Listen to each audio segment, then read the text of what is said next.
Hi guys, my name's Lurika and in this video I'll be covering the following. The first of which is the genre of my opening sequence.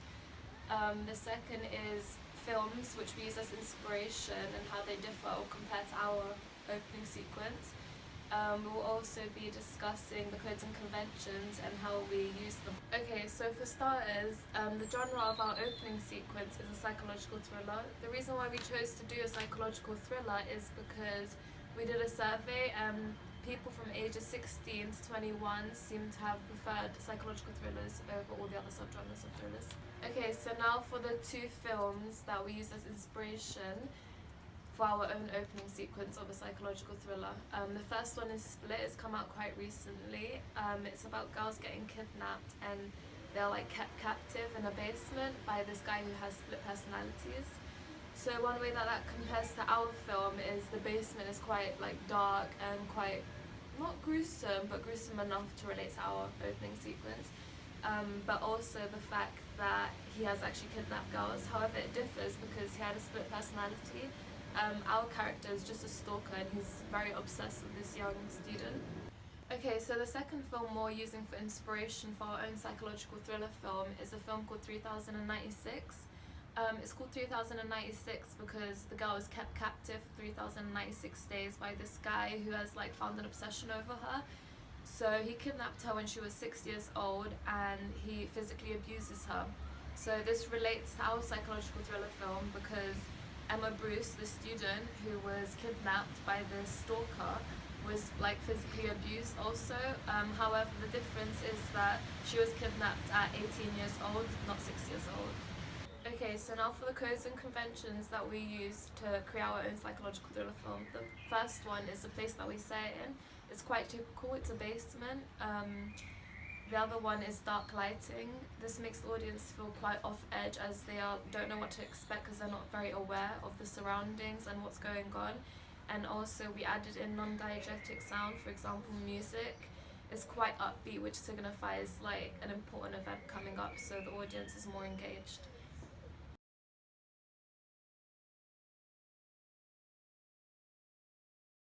Hi guys, my name is Sarika and in this video we'll be discussing how the 2-minute opening sequence to our psychological thriller film supports and goes against stereotypes as well as two different social groups which it relates to.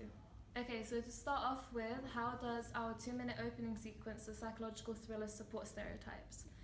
Emma Bruce, the student, is a victim and the fact that she is a female supports stereotypes as they're often seen as vulnerable and easy targets. However, this goes against stereotypes as the stalker is in fact a female, which isn't revealed yet.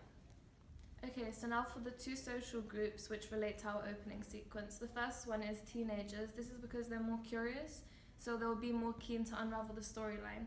The second is females. This is because females tend to be more intrigued and more interested in psychological things rather than men or boys who would like something more like action thrillers.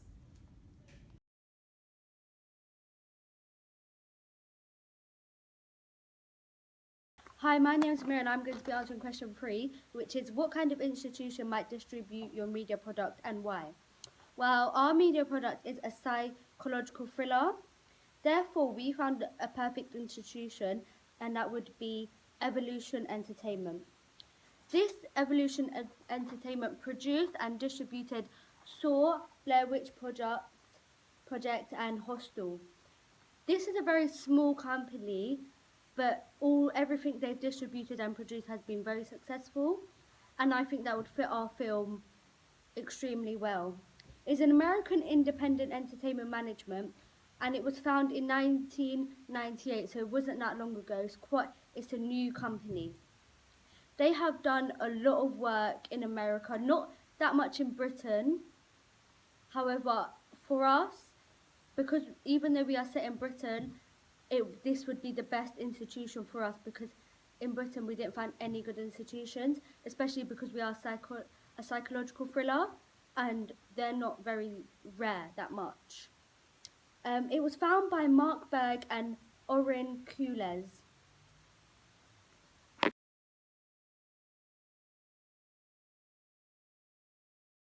My name is Janaya and I'm answering question 4 of the evaluation question. Question 4 is who would be the audience for your media product?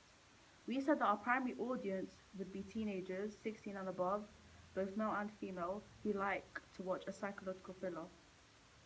Our secondary audience would be adults. And to reach this secondary audience, we could use more adults in our film or relate to problems adults may face in society. We could also add parents in our film, and we could show how what they're going through, as in their daughter just being kidnapped and stalked. So we can follow their story and see how they would react, what they would do to hearing about their daughter being kidnapped.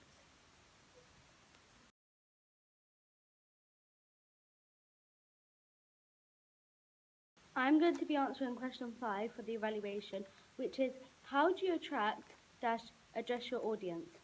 Well, we did this through our marketing, which was the best media platform that we believed was definitely social media, because our target audience are people who are 16 and above, and because I am that age myself, I receive a lot of information through the internet. For example, Facebook, Snapchat, I go on the news. Um, so I think the way we will address them and attract them, that will be a very good idea, is through social media.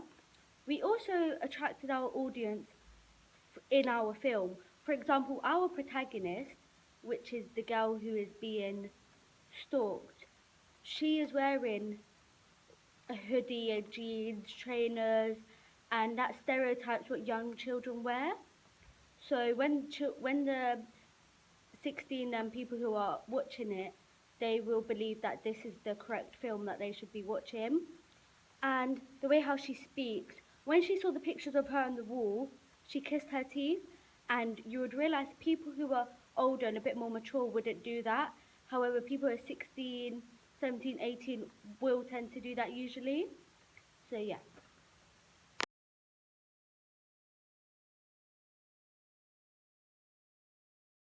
I'm answering question 6 of the evaluation questions. Question 6 is what have you learned about technology from the process of constructing this product? Well, I have learned to use Final Cut Pro to edit our film. I've learned that I could use transition and filters to make our film seem more like a thriller. So I can use black and white filters to make it seem more dark and gloomy and scary. I have also learned how to make sounds fade out and edit in voiceovers and put it in a place where it sounds real. So in our current film, in our final draft, I actually put in a voiceover of the schoolgirl and the friend when they talk. It's actually a voiceover and it sounds realistic. It sounds very realistic. Um, I've also cropped scenes to make our film make sense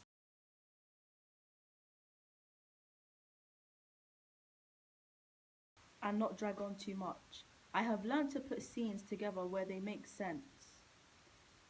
The skill in production I have developed since the start of the course is I am able to use Final Cut Pro without any help, and I'm able to fix any errors or complications that I have by myself, and I'm able to help others and my group with any complications they may have with Final Cut Pro. I feel like I need to improve on trying to use a variety of camera angles and using more filters and trying to fix little details that should have been fixed.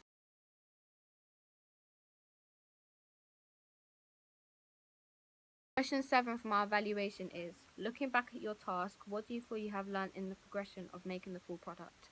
At the beginning of the school year, when we were given the task to film a 2-minute opening to a thriller, we were very disorganized. We came up with ideas last minute, and we came up with the idea of a stalker, an ex-student is being followed by an ex-teacher in school.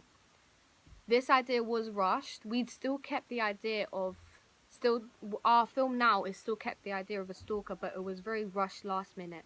So over the past couple months of the refilming again and again, once we actually sat down and thought of a plan of how we're actually going to film this, what type of technology we're going to use, for example, using our tripod and what camera we're going to use to film the footage, it actually helped out a lot for once when we actually planned ahead. So that was a massive help. And after editing and putting everything into place and planning how we're going to edit it and how we actually want it, it actually came up with a decent result. We're very happy with our film now because it makes much more sense than our first draft, and the editing that's put into it and the different sound effects that we've made. We've made sound effects such as crunching paper, and we've made the sound effects ourselves, which hopefully the examiners will get to see that we've actually put a lot of effort into making the film. So that's how I feel about the overall product of the film.